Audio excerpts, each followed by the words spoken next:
నమస్తే, welcome to S8 news. ముందుగా headlines.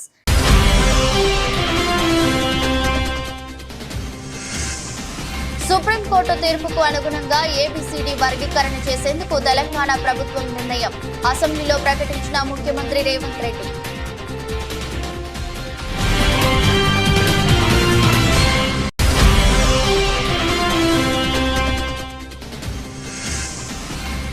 SC వర్గీకరణపై supreme court ధర్మాసనం తీర్పుపై స్పందించిన మందకృష్ణ. 20 ఏళ్ల పోరాటానికి దక్కిన ఫలితం దక్కిందని వ్యాఖ్య.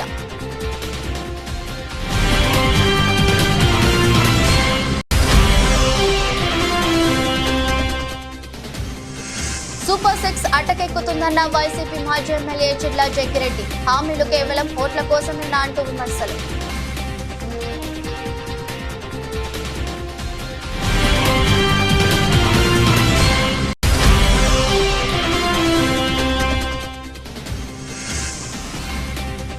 రేవంత్ బట్టి వ్యాఖ్యలపై నిరసన. నల్లరంగు బ్యాడ్జీలు ధరించి సభకు హాజరైన బీఆర్ఎస్ సభ్యులు.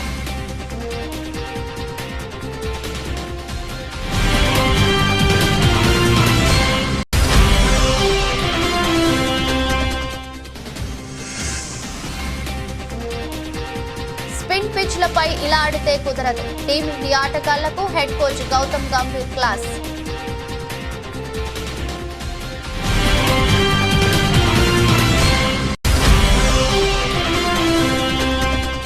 చరిత్రలో తొలిసారి గ్లోబల్ మార్కెట్లలో నిఫ్టీ మైలురాయి. 0.37% లాభపడి 25,003.95 వద్ద ప్రారంభమైన నిఫ్టీ. సుప్రీంకోర్టు తీర్పుకు అనుగుణంగా ABCD వర్గీకరణ చేసేందుకు తెలంగాణ ప్రభుత్వం నిర్ణయం తీసుకుంటుందని అసెంబ్లీలో ముఖ్యమంత్రి రేవంత్ రెడ్డి తెలిపారు. ఈ విషయమై ఆయన మాట్లాడుతూ వర్గీకరణపై సుప్రీంకోర్టులో న్యాయ నిపుణులతో వాదనలు వినిపించారని, తెలంగాణ ప్రభుత్వం చేసిన ప్రయత్నం ఫలించిందన్నారు. వర్గీకరణపై సుప్రీంకోర్టు రాజ్యాంగ ధర్మాసనం ఇచ్చిన తీర్పుకు మనస్ఫూర్తిగా కృతజ్ఞతలు తెలిపారు.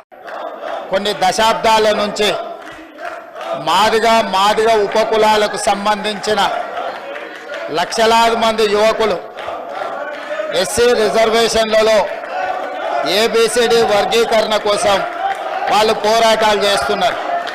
27 సంవత్సరాల నుంచి ఉమ్మడి రాష్ట్రంలో కానీ ప్రత్యేక తెలంగాణ రాష్ట్రంలో కానీ ABCD వర్గీకరణ మీద మాదిగ ఉపకులాల యువకులు పోరాటాలు చేయడం జరిగింది.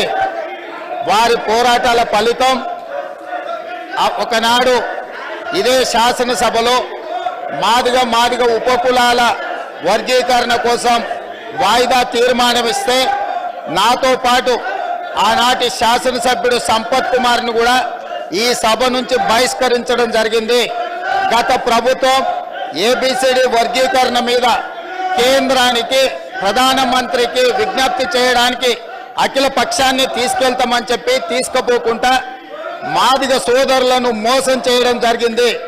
కానీ డిసెంబర్ 3, 2023 నాడు ప్రజాప్రభుత్వం బాధ్యత తీసుకున్న తర్వాత తక్షణమే మా ఉప ముఖ్యమంత్రి గారి సూచన మేరకు మాజీ ఉప ముఖ్యమంత్రి ప్రస్తుత మంత్రి దామోదర్ రాజనరసింహ గారి నేతృత్వంలో మా శాసనసభ్యులందరినీ అడ్వకేట్ జనరల్ని ఢిల్లీకి సుప్రీంకోర్టుకు పంపించి న్యాయ కోవిధులతోని చర్చించి సుప్రీంకోర్టులో బలమైన వాదనను తెలంగాణ రాష్ట్ర ప్రభుత్వం కాంగ్రెస్ ప్రభుత్వం వినిపించడంతో ఈనాడు సుప్రీంకోర్టు మాదిగ ఉపకులాల వర్గీకరణకు అనుకూలమైన తీర్పునివ్వడం జరిగింది. నేను మనస్ఫూర్తిగా సుప్రీంకోర్టు కాన్స్టిట్యూషనల్ బెంచ్కు రాజ్యాంగ ధర్మాసనానికి మనస్ఫూర్తిగా కృతజ్ఞతలు తెలియజేస్తున్నా. 7 మంది జడ్జిలలో 6 మంది జడ్జిలు రాష్ట్రాలకు ABCD వర్గీకరణ చెయ్యడానికి అనుమతి ఇచ్చింది. తెలంగాణ రాష్ట్ర ప్రభుత్వం తరఫున నేను స్పష్టమైన ప్రకటన చేస్తున్నా. దేశంలోనే అందరికంటే ముందు బాగానే నిలబడి తెలంగాణ రాష్ట్ర ప్రభుత్వం ABCD వర్గీకరణ అమలు చేసే బాధ్యత మా మిత్రులు మా మంత్రివర్గ సహచరులు మేమందరం తీసుకుంటాం. 20 ఏళ్ల పోరాటానికి ఫలితం దక్కిందని MRPS వ్యవస్థాపక అధ్యక్షుడు మందకృష్ణ మాదిగ అన్నారు. ఎప్పటికైనా ధర్మమే గెలుస్తుందని 2004లోనే చెప్పానన్నారు. ఆ ధర్మం తాత్కాలికమైనని వెల్లడించారు. వర్గీకరణ చేసే అధికారం రాష్ట్రాలకే ఉందని సుప్రీంకోర్టు చెప్పిందన్నారు. ఎస్సీ వర్గీకరణపై సిజేఐ చంద్రచూడ్ నేతృత్వంలోని సుప్రీంకోర్టు ధర్మాసనం 6:1 తేడాతో తీర్పు వెలువరించింది. ఈ నేపథ్యంలో ఢిల్లీలో ఆయన మీడియాతో మాట్లాడుతూ ఈ విజయం కోసమే 30 ఏళ్లుగా పోరాటం చేస్తున్నామన్నారు. ఈ క్రమంలో చాలా మంది తమ ప్రాణాలు కోల్పోయారని చెప్పారు. ఉద్యమాలను దెబ్బతీసే కుట్రలు ఎన్నో జరిగాయని విమర్శించారు. ఆయన సహనం కోల్పోకుండా పట్టుదలతో పోరాటం చేసి విజయం సాధించామని తెలిపారు. ఎంఆర్పిఎస్ ఉద్యమం 30 సంవత్సరాల నుంచి పోరాటం చేస్తున్నది వర్గీకరణ కోసం. ఈ విజయం కోసమే 30 ఏళ్ళ తపనతో కూడిన పోరాటం జరిగింది. ఒక జాతికి జరిగిన అన్యాయాన్ని సరిదిద్దడం కోసం జరిగిన పోరాటంలో, జాతిని గెలిపించుకోవడం కోసం జరిగిన పోరాటంలో ఎంతోమంది ఎంఆర్పిఎస్ నేతలు తమ ప్రాణాలను కోల్పోయారు. వారికి ఈనాటి విజయాన్ని అంకితమిస్తున్నాం. 30 ఏళ్ళుగా అలుపెరగని పోరాటం చేస్తూ వచ్చిన, కష్టాలు వచ్చినా, బాధలు వచ్చినా, దెబ్బలు తగిలినా, జైలు పాలైనా, నిందలు పడ్డా, ఎన్ని రకాలుగా అవాంతరాలు అడ్డంకులు ఎదురైనా మొక్కవోని దీక్షతో, అకటింత పట్టుదలతో 30 ఏళ్ళుగా ఉద్యమాన్ని ముందుకు నడిపించిన ఎంఆర్పిఎస్ మాదిగ బిడ్డలందరికీ ఈ విజయాన్ని అంకితమిస్తున్నాం. అదే సమయంలో జాతి యావత్తు 30 ఏళ్ళు ఉద్యమం వైపే నిలబడ్డది. ఎన్నో కుట్రలు, ఉద్యమాన్ని దెబ్బతీసే కుట్రలు జరిగినాయి. ఎంతోమంది స్వార్థపరులు వెన్నుపోట్లు పొడల్చే ప్రయత్నం చేశారు. స్వార్థపరులైన పలుకుబడి వాళ్ళు అడ్డంకులు కల్పించే ప్రయత్నం చేశారు. అయినప్పటికీ సహనం కోల్పోకుండా, పట్టుదల వదలకుండా ఈ పోరాటాన్ని ముందుకు నడిపించాం. బీఆర్ఎస్ ఎమ్మెల్యేలు సబితా ఇంద్రారెడ్డి, సునీత లక్ష్మారెడ్డిపై ముఖ్యమంత్రి రేవంత్ రెడ్డి, డిప్యూటీ సీఎం పట్టి విక్రమార్క అనుచిత వ్యాఖ్యలు చేశారని ఆరోపిస్తూ బీఆర్ఎస్ ఎమ్మెల్యేలు నేడు నల్ల బ్యాడ్జీలతో అసెంబ్లీకి హాజరయ్యారు. ఈ సందర్భంగా ఆ పార్టీ నేత మాజీ మంత్రి కేటీఆర్ మాట్లాడుతూ అనుచిత వ్యాఖ్యలు చేసిన రేవంత్, పట్టి వెంటనే సబితా, సునీతలకు క్షమాపణలు చెప్పాలని డిమాండ్ చేశారు. సభలో వారి ప్రవర్తన తమను ఆశ్చర్యపరిచిందని చెప్పారు. మహిళా ఎమ్మెల్యేలపై చులకన వ్యాఖ్యలు సరికావని ఆగ్రహం వ్యక్తం చేశారు. సీఎం, డిప్యూటీ సీఎం తమ వ్యాఖ్యలతో మొత్తం మహిళల్ని అవమానించారని ఆగ్రహం వ్యక్తం చేశారు. కాగా స్పీకర్ గడ్డం ప్రసాద్ కుమార్ నలుపు రంగు కోటు ధరించి సభకు హాజరు కావడంపై మాజీ మంత్రి హరీష్ రావు స్పందించారు. స్పీకర్ కూడా తమకు మద్దతుగానే నలుపు రంగు కోటు ధరించి వచ్చారంటూ ఆయనకు ధన్యవాదాలు చెప్పారు.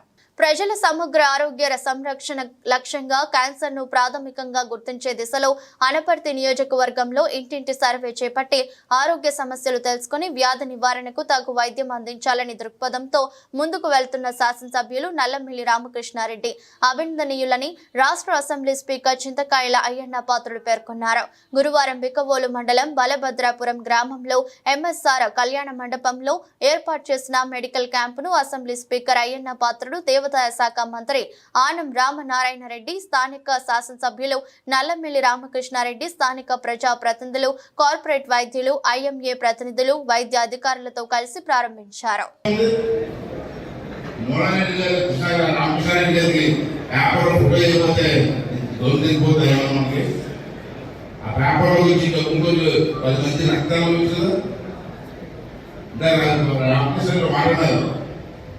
వాళ్ళు వస్తున్నప్పుడు ఎక్కడ చూసినా క్యాన్సర్ తిరిగితే డాక్టర్స్ తెలిసిన ప్రతి ఏరియా కూడా క్యాన్సర్ అనుకో. నెక్స్ట్ ఇయర్ నేను దాన్ని దృష్టి పెడతానండి. ఇప్పుడు డాక్టర్ ఎవరు చెప్పారంట, రామకృష్ణారెడ్డి గారు ఎవరు తెలియదు. కానీ ఈ అనపర్తి జిల్లాలో ప్రతి ఇంటికి వెళ్ళి సర్వే చేసి, టెస్ట్ చేసి ఎవరు కావాలి క్యాన్సర్ ఐడెంటిఫై చేసి వారికి వైద్యులు ఇవ్వడానికి రామకృష్ణారెడ్డి ప్రయత్నం చేస్తారు. ఎస్సీ వర్గీకరణ మీద సుప్రీంకోర్టు ఇచ్చిన తీర్పును బీఆర్ఎస్ పార్టీ తరపున మేము హర్షం వ్యక్తం చేస్తున్నామని ఎమ్మెల్యే హరీష్ రావు అన్నారు. తెలంగాణ రాష్ట్రం ఏర్పడిన తర్వాత మొదటి అసెంబ్లీ సమావేశంలోనే ఎస్సీ వర్గీకరణ బిల్లును ఏకగ్రీవంగా ఆమోదించి కేంద్రానికి పంపారని గుర్తు చేశారు. ఎస్సీ వర్గీకరణ చేయాలని స్వయంగా కేసీఆర్ గారి వెళ్లి ప్రధానిని కలిసి ఎస్సీ వర్గీకరణ గురించి వివరించారని తెలిపారు. ఎస్సీ వర్గీకరణ మీద భారత సర్వోన్నత న్యాయస్థానం ఇచ్చిన తీర్పును బీఆర్ఎస్ పార్టీ పక్షాన మా యొక్క హర్షాన్ని వ్యక్తం చేస్తా ఉన్నాం, స్వాగతిస్తా ఉన్నాం. అధ్యక్ష, ఈ యొక్క వర్గీకరణ మీద మా ప్రభుత్వం ఏర్పడిన వెంటనే సభానాయకుడిగా కేసీఆర్ గారు 29 నవంబర్ 2014లో ఈ ఎస్సీ వర్గీకరణ వెంటనే చేయాలని ఆనాడు మా సభానాయకుడిగా కేసీఆర్ గారు ఈ సభలో తీర్మానాన్ని ప్రవేశపెట్టి కేంద్ర ప్రభుత్వానికి ఏకగ్రీవంగా ఈ వర్గీకరణ చేపట్టాలని చెప్పిన పార్టీ మా బీఆర్ఎస్ పార్టీ. తీర్మానం చేయడమే కాదు అధ్యక్ష, ఎస్సీ వర్గీకరణను వెంటనే చేపట్టాలని ఆ తీర్మానం కాపీని స్వయంగా కేసీఆర్ గారే తీసుకొని ఆనాటి ఉప ముఖ్యమంత్రిగా ఉన్న నాయకులను, దళిత నాయకులందరినీ వెంట పెట్టుకొని వెళ్లి ప్రధానమంత్రి గారిని స్వయంగా కలిసి దీని వర్గీకరణ యొక్క ఇంపార్టెన్స్ ను ఆ రోజు కేసీఆర్ గారు ప్రధాని గారికి వివరించడం జరిగింది. తల్లికి వందనం పథకం ద్వారా బడికి వెళ్లే ప్రతి విద్యార్థికి 15,000 అందిస్తామని హామీ ఇచ్చిన కూటమి ప్రభుత్వం డేటాలు, శ్వేతపత్రాలు అంటూ పథకం ఎగ్గొట్టడానికి సాకులు చెప్తుందని మాజీ మంత్రి ఆదిమూలపు సురేష్ అన్నారు.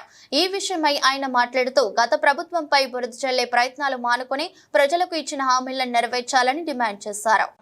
ఈ డ్రాప్ అవుట్ రేట్స్ని తగ్గించే కార్యక్రమంలో భాగంగా అమ్మఒడి కార్యక్రమం ఒక గొప్ప పథకం, జగన్మోహన్ రెడ్డి గారు తీసుకొచ్చినటువంటి గొప్ప పథకం అమ్మఒడి కార్యక్రమం. సరే, అమ్మఒడి పేరు పెడితే మళ్ళా మమ్మల్ని ఫాలో అవుతారు, వాళ్ళ పథకాలు ముందుకు తీసుకుపోతారనే వాళ్ళు ఒక బ్రహ్మ వారు మరి అనుకున్నారో ఏమో మనకు తెలియదు, కానీ దాని పేరు మార్చినారు. అమ్మకి వందనం అనే పేరు పెట్టి అంతకన్నా మెరుగ్గా చేస్తాం. మేము తల్లులకు మరి పిల్లలను బడికి పంపిస్తే ప్రతి తల్లికి డబ్బులు ఇస్తామనే కార్యక్రమాన్ని వాళ్ళు మారుస్తూ అమ్మకు వందనం అని చెప్పి, అది ప్రతి పిల్లవాడి ఇంట్లో ఎంతమంది ఉంటే అంతమంది, 2 ఉంటే 3 ఉంటే అదిగో నీకు నీకు నీకు నీకు 60,000 కానివ్వండి, 75,000 కానివ్వండి, మరి 90,000 కానివ్వండి, ఎంతైనా కానీ అందరికీ మేము ఇస్తామని చెప్పినటువంటి కార్యక్రమం. ఆ యొక్క అమ్మఒడి కార్యక్రమాన్ని ఈరోజు పేరు మార్చి అమ్మకు వందనం అనే కార్యక్రమం వాళ్ళు పెట్టి అంతకన్నా మెరుగ్గా ఇస్తామని చెప్పి బళ్ళు తెలిసి 2 నెలలు అవుతా ఉంది. వాళ్ళు ప్రభుత్వం వచ్చి కూడా 50 రోజులు అవుతా ఉంది. ఇదిగో ఆ తల్లులందరూ కూడా ఎదురు చూస్తున్నటువంటి పరిస్థితులు, పిల్లలందరూ కూడా ఎదురు చూస్తున్నటువంటి పరిస్థితుల్లో దాన్ని సడి తప్పుడు లేదు, దాని యొక్క జాడ కనపట్లేదు.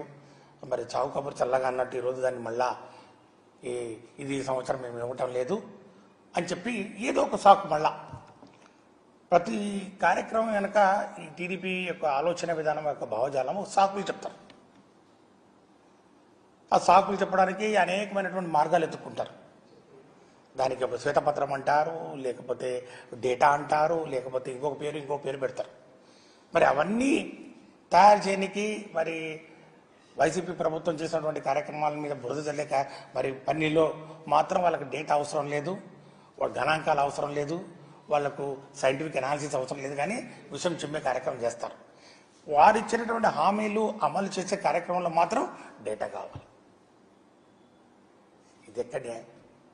ఇవన్నీ కూడా నేను ఈ 4 అంశాలు ప్రధానంగా రాష్ట్ర ప్రజల దృష్టికి తీసుకురావాలని చెప్పి ఈరోజు ఇక్కడికి రావడం జరిగింది. ఎందుకంటే ఈరోజు వాళ్ళు ఇచ్చినటువంటి హామీలు నెరవేర్చే క్రమంలో వాళ్ళు ఏ విధంగా కుంటి సాకులు చూపుతూ దాన్ని తప్పించి దాన్ని దాటవేసే కార్యక్రమం చేస్తున్నారో ఒకసారి రాష్ట్ర ప్రజలు కూడా గమనించాలి. భద్రాచలం ఎమ్మెల్యే తెల్లం వెంకట్రావు బారాస పార్టీలోకి వెళ్తున్నారని, నిన్నటి నుంచి సోషల్ మీడియాలో హల్చల్ జరుగుతుందని, అదంతా అబద్ధమని భద్రాచలం ఎమ్మెల్యే తెల్లం వెంకట్రావు స్పష్టం చేశారు. భద్రాచలం నియోజకవర్గం నుంచి బారాసాలో ఎమ్మెల్యేగా పోటీ చేసి బారాసా నుంచి గెలిచి భద్రాచలం నియోజకవర్గం అభివృద్ధి కోసం కాంగ్రెస్ పార్టీలో చేరడం జరిగిందని తెలిపారు.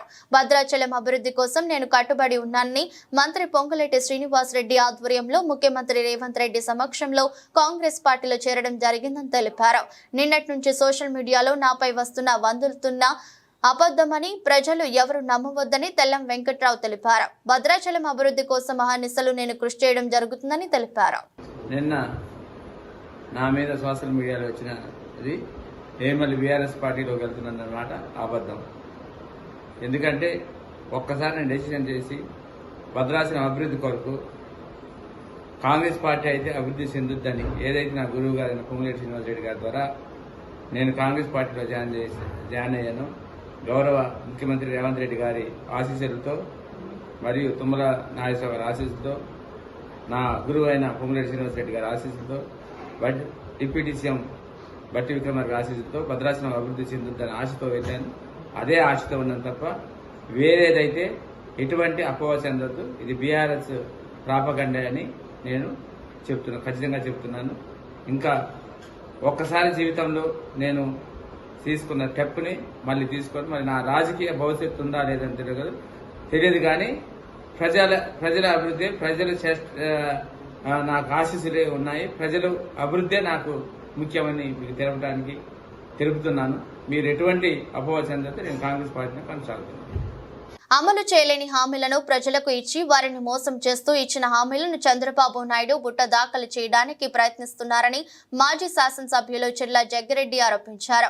రావులపాలెం వైఎస్ఆర్ కాంగ్రెస్ పార్టీ కార్యాలయంలో పార్టీ శ్రేణులతో కలిసి మీడియా సమావేశం నిర్వహించారు. ఈ సందర్భంగా ఆయన మాట్లాడుతూ రాష్ట్ర ప్రభుత్వం పూర్తి స్థాయి బడ్జెట్ ప్రవేశపెట్టకుండా మరో 3 నెలలు ఓటాన్ అకౌంట్ వెళ్లింది. 7 నెలల పాటు ఓటాన్ అకౌంట్ బడ్జెట్ కు వెళ్లడం బహుశా ఇదే మొదటిసారి. చంద్రబాబు 100 కోట్ల రూపాయలు ఖజానా జగన్ కు ఇస్తే జగన్ 7,000 కోట్ల రూపాయలపైనే ఖజానాలో ఉంచడం జరిగింది అని, బడ్జెట్ ప్రవేశపెడితే ఏ పథకానికి ఎంత కేటాయించారో చెప్పవలసి వస్తుందని బడ్జెట్ ప్రవేశపెట్టకుండా నానుస్తున్నారని అన్నారు. ఉన్నప్పుడు అమ్మఒడి కార్యక్రమం ద్వారా మరి 26,067 కోట్లు 26,000 కోట్లు అమ్మఒడి కార్యక్రమం ద్వారా మరి సుమారు 43 లక్షల మంది తల్లులకి ఆ రోజు మేము అమ్మఒడి కార్యక్రమం ద్వారా అందజేస్తాం.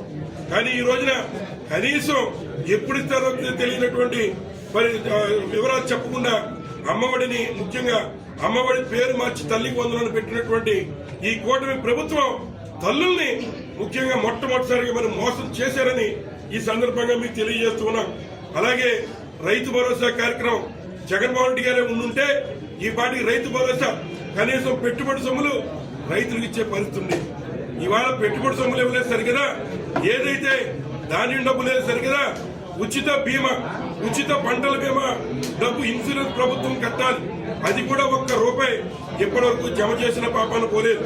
మరి అలాగే ఏదైతే మరి ఈ రాష్ట్రంలో పోలవరం మనకి ఏదైతే జీవనాడిగా ఉన్నటువంటి పోలవరం అసలు మరి ఆ రోజు 2014లో నారా చంద్రబాబు నాయుడు గారు దానికి కేవలం 20,398 కోట్లు ఇస్తే చాలు, 50,000 కోట్లు ఖర్చుంటే కేవలం 20,000 కోట్లు మాకు ఇస్తే చాలు, నేను నామినేషన్ పద్ధతుల మీద నాకు కావలసిన వారికి ఇచ్చుకుంటాననే విధంగా ఆ రోజు కేంద్రం దగ్గర 2013-14 ఎస్టిమేట్లకి డబ్బు మరి ఆయన తీసుకుని ఆ రోజు మరి పోలవరాన్ని కూడా అటకెక్కించే కార్యక్రమం నారా చంద్రబాబు నాయుడు గారు చేశారని ఈ సందర్భంగా మనం చేస్తున్నా.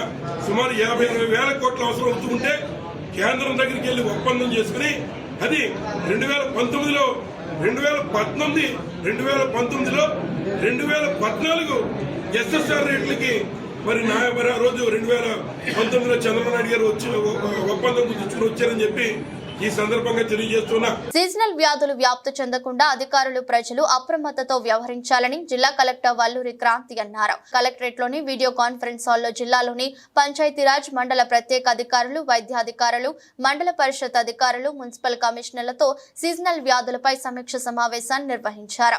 ఈ సందర్భంగా జిల్లా కలెక్టర్ మాట్లాడుతూ జిల్లాలో డెంగ్యూ, టైఫాయిడ్, మలేరియా లాంటి సీజనల్ వ్యాధులపై ప్రజలకు అధికారులు అవగాహన కల్పించాలని, శుక్రవారం డ్రైడే కార్యక్రమాన్ని అన్ని గ్రామ పంచాయతీలలో, మున్సిపాలిటీలలో నిర్వహించాలన్నారు. All these are avoidable diseases, preventable diseases. These vector-borne diseases, water-borne diseases, ఇవన్నీ కూడా మనము అవాయిడ్ చేయొచ్చు. If our sanitation is proper, if our water is not contaminated, if public awareness is there, this disease burden can be zero or extremely low. But somehow the seriousness is not being seen on the part of the Panchayat department, municipal department, and to some extent health department also in creating awareness and ensuring hygienic surroundings in the GPs and municipalities. So మీకు అందరికీ కూడా we are telling repeatedly, MPDOs అందరూ ఉన్నారు కదా ఇక్కడ, GHMC Deputy Commissioner ఉన్నారా, continuing as municipal commissioners. So MC work మీరు సరిగా ఎప్పుడు పనిచేయగలుగుతారు? మార్నింగ్ మీరు ఇన్స్పెక్షన్ చేస్తేనే మీకు ఎంత మాత్రం శానిటేషన్ అవుతుంది, మీ సిబ్బంది ఎంత మాత్రం పోయి డోర్ టు డోర్ కలెక్షన్ చేస్తున్నారు, ఎక్కడెక్కడ గార్బేజ్ వలరబుల్ పాయింట్స్ ఉన్నాయి, ఎక్కడెక్కడ వాటర్ స్టాగ్నేట్ అవుతుంది, ఇవన్నీ మీకు తెలియాలంటే first you should be on the field. మీరు మార్నింగ్ కాకుండా ఆఫీస్కే పరిమితం అయితే and it is of course regular inspection, but daily కూడా మీరు వార్డ్స్ విజిట్ చేసినప్పుడు మరి door to door garbage is being collected or not. Aarogyasri పథకంపై కూటమి ప్రభుత్వం దుష్ప్రచారం చేస్తుందని వైసీపీ నేత వైద్య ఆరోగ్య శాఖ మాజీ మంత్రి విడుదల రజని మండిపడ్డారు. తమ ప్రభుత్వ హయాంలో జనవరి వరకు ఉన్న ఆరోగ్యశ్రీ పెండింగ్ బిల్లులన్నింటినీ చెల్లించామని స్పష్టం చేశారు. గతంలో చంద్రబాబు పెట్టిన బకాయిలను కూడా తామే చెల్లించామని అన్నారు. జనవరి వరకు తాము చెల్లించిన బకాయిలు పోగా ఆ తర్వాత ఉన్న బకాయిలను చెల్లించాల్సిన బాధ్యత కూటమి ప్రభుత్వానిదేనని రజని స్పష్టం చేశారు. ఆరోగ్యశ్రీపై చంద్రబాబు ప్రభుత్వ విధానం ఏంటో వెల్లడించాలని డిమాండ్ చేశారు. అప్పులు బకాయిలు అని దుష్ప్రచారం చేస్తున్న ప్రస్తుత ప్రభుత్వం ఆరోగ్యశ్రీ పథకం నుంచి వైదొలుగుతుందా అనే అనుమానాలు కలుగుతున్నాయని అన్నారు. కేంద్ర సహాయ మంత్రి పెమ్మసాని చంద్రశేఖర్ ప్రతి ఒక్కరూ ఆయుష్మాన్ భారత్ కార్డులు తీసుకురావాలని చెబుతుండడం చూస్తుంటే ఆ అనుమానాలకు బలం చేకూరుతుందని రజని పేర్కొన్నారు.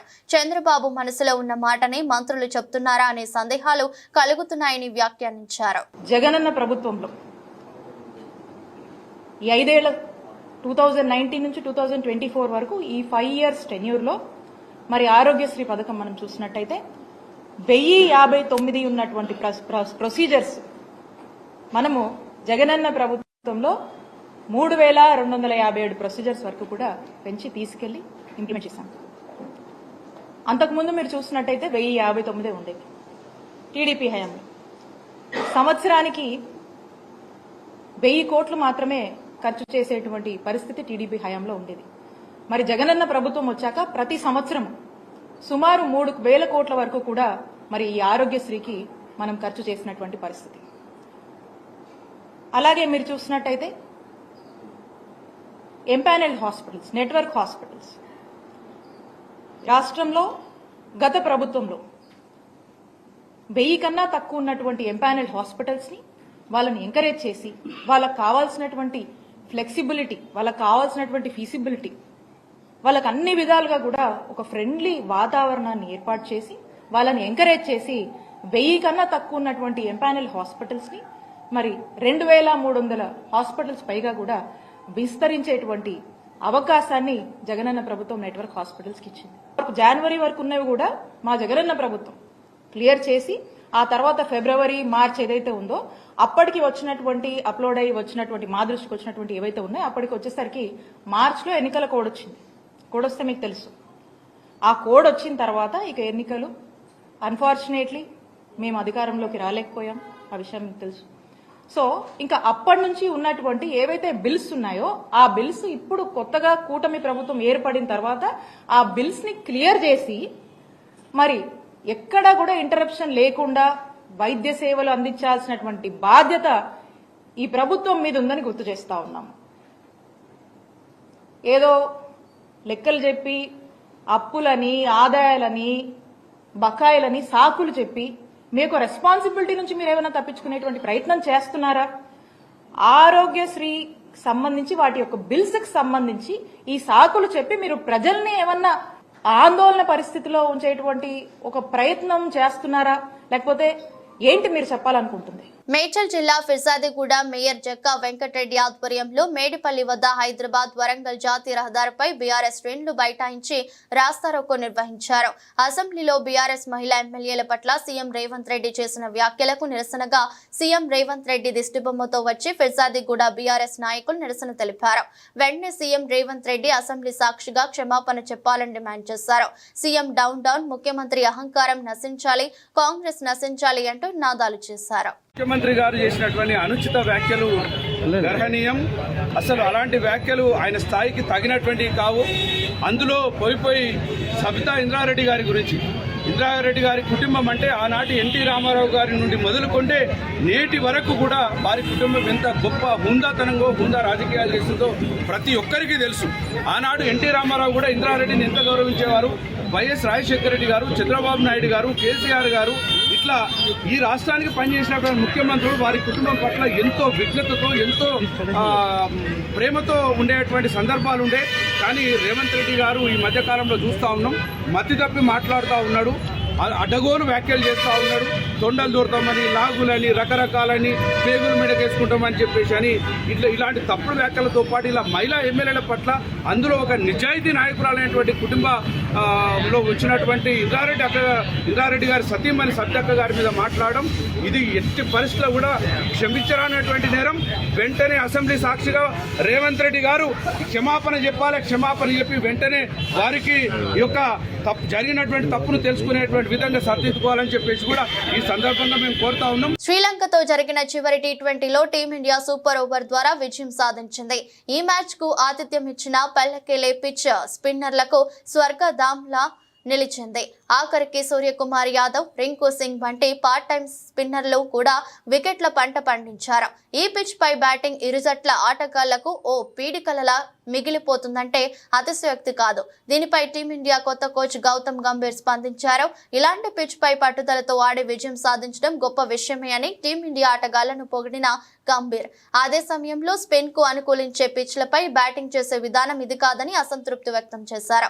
బంతి సుడులు తిరిగే ఇలాంటి పిచ్లపై ఆడాలంటే బ్యాటింగ్ ఇంకా మెరుగుపరుచుకోవాల్సి ఉంటుందని స్పష్టం చేశారు.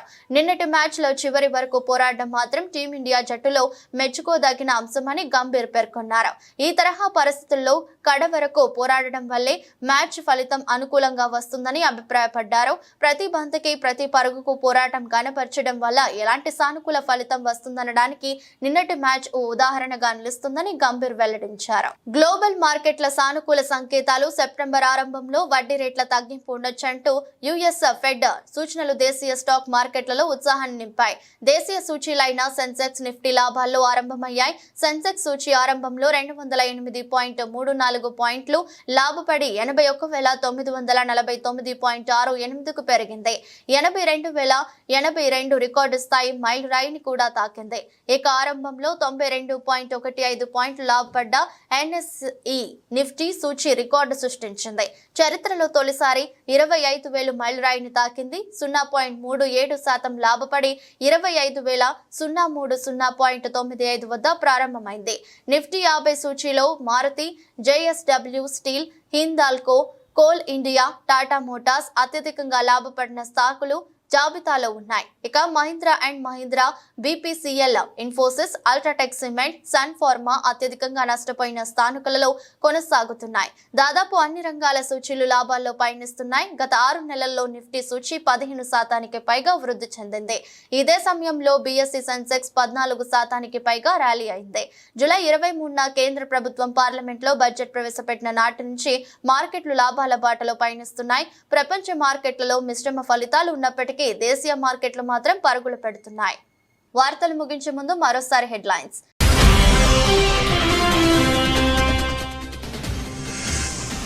సుప్రీంకోర్టు తీర్పుకు అనుగుణంగా ఏబిసిడి వర్గీకరణ చేసేందుకు తెలంగాణ ప్రభుత్వం నిర్ణయం. అసెంబ్లీలో ప్రకటించిన ముఖ్యమంత్రి రేవంత్ రెడ్డి.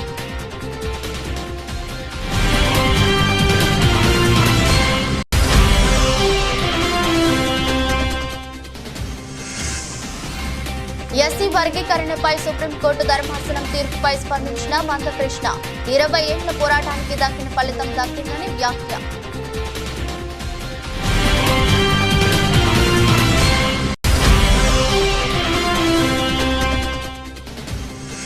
సూపర్ 6 అటకెక్కుతుందన్న వైసీపీ మాజీ ఎమ్మెల్యే చిర్ల జగ్గిరెడ్డి. హామీలు కేవలం ఓట్ల కోసమేనా అంటూ విమర్శలు.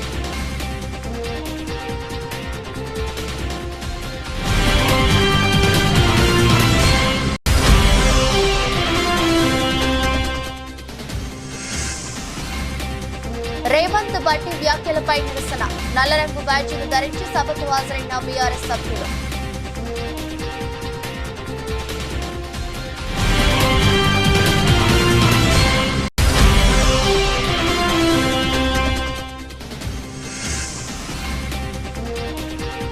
స్పిన్ పిచ్లపై ఇలా ఆడితే కుదరదు. టీమిండియా ఆటగాళ్లకు head coach Gautam Gambhir class.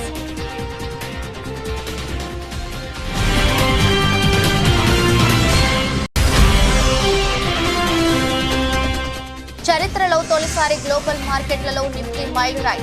0.37% లాభపడి 25,030.95 వద్ద ప్రారంభమైన నిఫ్టీ